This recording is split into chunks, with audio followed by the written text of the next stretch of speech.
তরুণী, আমি তো বুঝিও না কিছু, প্রথম বাচ্চা, আমার ঘরে মা নাই, আমার ভাই বোন সব ছোট ছোট, ওদের মা ছিলাম আমি। আমার শরীর খারাপ হবে, আমার নানি ছিলেন, আমার নানি মারা গেছেন অনেক আগে। এই নানির ঘরের খালা ছিলেন ছোট, সবচেয়ে ছোট খালা, খুব আদর করতো আমাকে। ইমন খুব তার প্রাণ ছিল। পরশু 20 তারিখ ইমনের রায় হলো পজিটিভ, আর আমার খালা মারা গেলেন আমেরিকায়, তার দাফন হলো। তো ওই দিনকার ঘটনা, বাচ্চাটা হওয়ার পরে সে অনেক মোটাসোটা বাচ্চা হয়েছিল, 11 পাউন্ড বেবি। আমি কষ্ট ভুলে গিয়েছিলাম, সারা রাত ধরে খুব প্রচুর কষ্ট হয়েছিল। সকালবেলা তার মুখ দেখে, মাথা চুল ভর্তি মাথা, এত সুন্দর একটা বাচ্চা, মানে আমার আর কোনো দুঃখবোধ আর ছিলই না।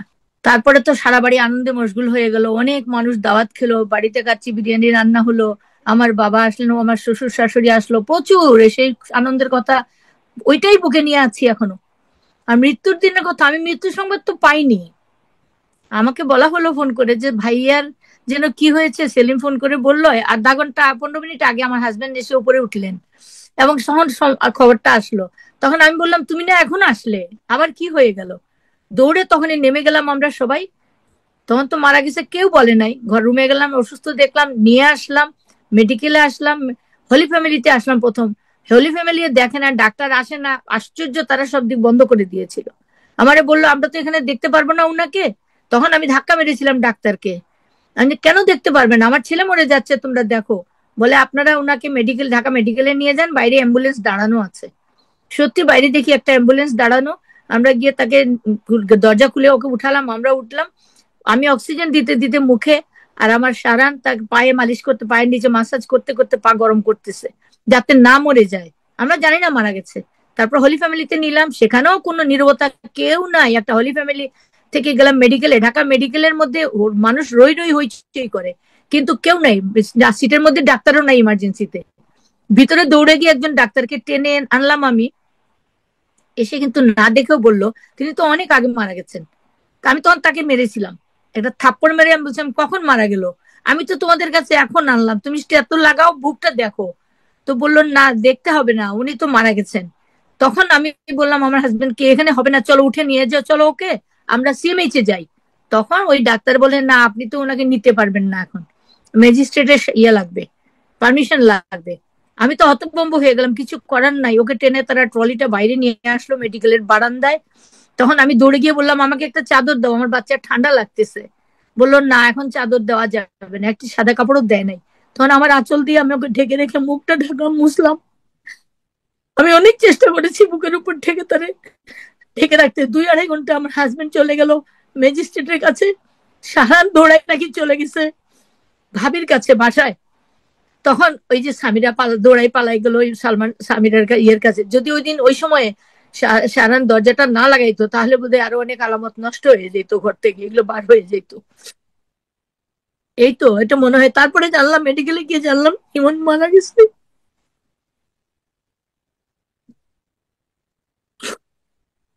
আমি কোনোদিন কাঁদতে পারি নাই আমার ছেলে মারা গেল।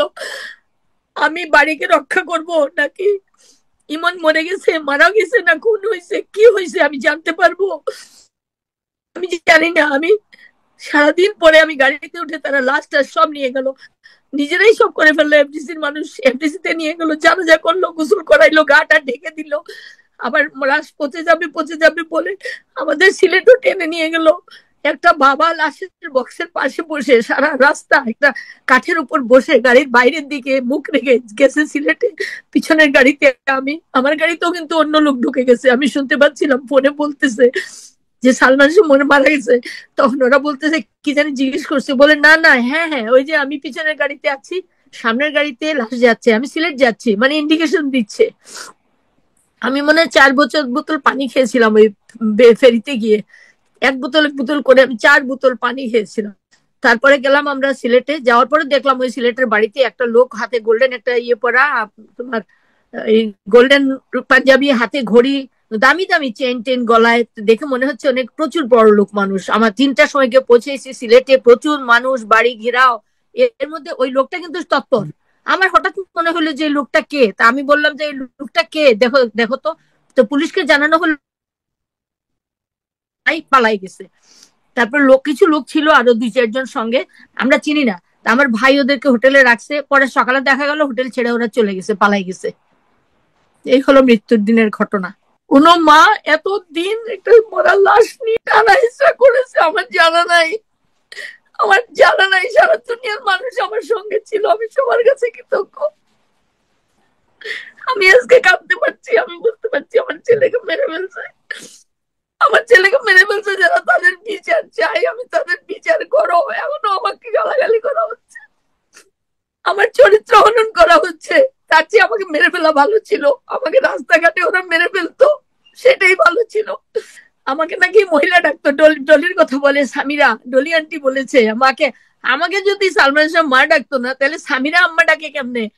আপনার দৃষ্টিকোণ থেকে ন্যায় বিচারের প্রত্যাশা কতটা করছেন আপনি? আমি 100% আশা করছি, আমার আল্লাহ আছেন সাথে, আমার দেশবাসী আছে আমার সাথে, এবং প্রশাসন, আগের প্রশাসনিক ইয়ে নাই, আমি আশাবাদী। এখন ওই কি আপনাদের যে এজেন্সিতে দেওয়া হয়েছে পিবিআই, এখন নিশ্চয়ই ভালো করবেন, কারণ এখন তো আর কোনো স্কোপ নাই। যেখানে জজ রায় দিয়েছেন, জজ ইয়ে থেকে, যে এটা হত্যা, হত্যার রায় তো হয়ে গেছে, এখন আসামিদের জিজ্ঞাসাবাদ করে তাদের পানিশমেন্ট বাকি আছে, এটাই তো।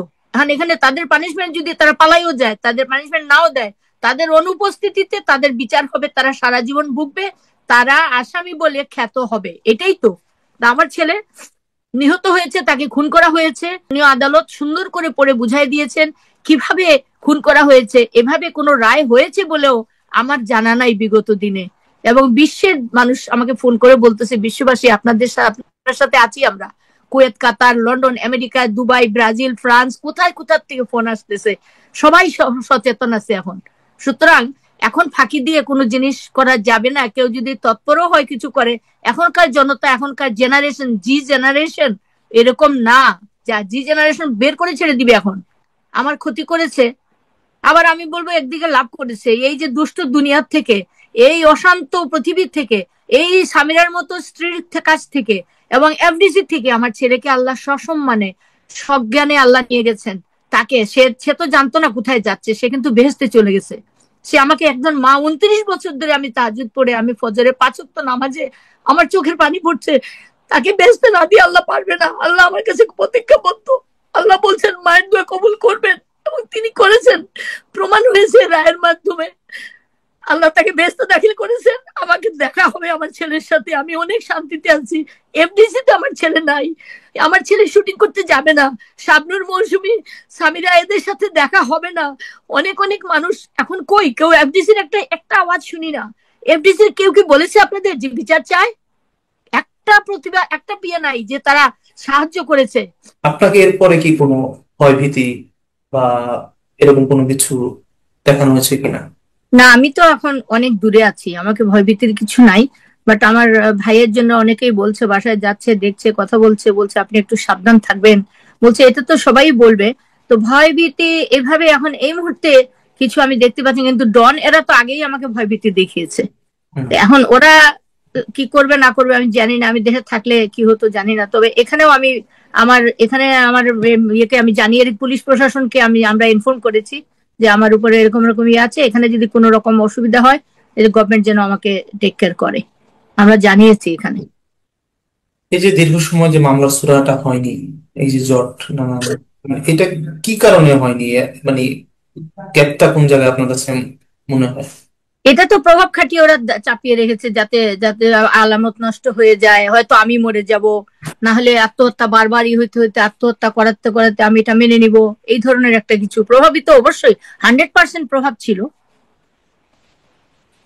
নাহলে আচ্ছা। কিছুদিন আগেও তো, এখন ইদানিং তো সামিরা বের হয়ে গেল, মডেলিং করছে, বিয়ে শাদী তো বাদ দিলাম, তারপরেও সে অনেক রকম হুমকি দাঙ্কি, হ্যাঁ উনি বসে আছে কেন লন্ডন গিয়ে, উনি আসুক না, আমি তো দেশ ছাড়ি না, এগুলো তো থ্রেট, এগুলো থ্রেট না, এগুলোই তো থ্রেট। কি আপনাকে দোষারোপ করে বিভিন্ন ভাবে, বা সালমান শাহকে নিয়েও নানান নেগেটিভ, নেতিবাচক, মুখরোচক বিষয়ে সামনে এনেছে, এগুলো নিয়ে কি বলবেন আপনি?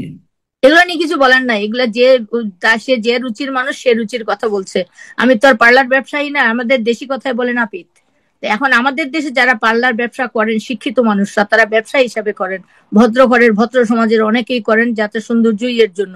আর এরা হলো কাউলুন থেকে আসছে, নৌইয়ার থেকে আসছে, এরা তো জাতেই ওরকম।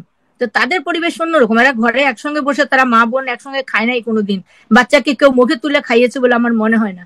স্বামীরা প্রথম দিকে এসে সাদা ভাত খেত, ভাত দিয়ে তরকারি দিয়ে খাওয়া জানতো না, জোর করে তো নিয়ে চলে গেল।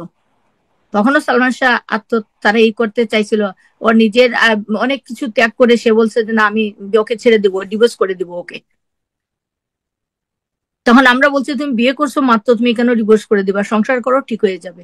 তো কষ্ট হলেও আমরা তাকে ঘরে দিই। আমি তো ওই ভাষায় যাইনি, 2 দিন একদিন গেছি আমার ছেলে 2 দিনে 2বার 3বার আসতো, খেয়ে যেত, নাস্তা খেত, অনেক কিছু কথা বলে যেত। নতুন ড্রেস পরলে, কোনো কিছু পরলে, শুটিং এ যাওয়ার সময় দৌড়ে উঠে দেখাইতো আম্মা কেমন লাগতেছে দেখো। হুম, আর ভাল লাগছে না আমার, আরো কথা বলতে হবে, আরো টিভিতে সবাইকে তো খুশি করতে হবে, সবাই চাচ্ছে, আমার জন্য কষ্ট করছেন আপনারা সবাই। হুম। আপনারা আমি ধন্যবাদ আমি জানাচ্ছি সবাইকে, দোয়া চাচ্ছি, আমি শুধু দোয়া চাচ্ছি। এবং এবং কোর্টের অর্ডার আছে, খুব শীঘ্রই আপনারা সবকিছু দেখতে পাবেন।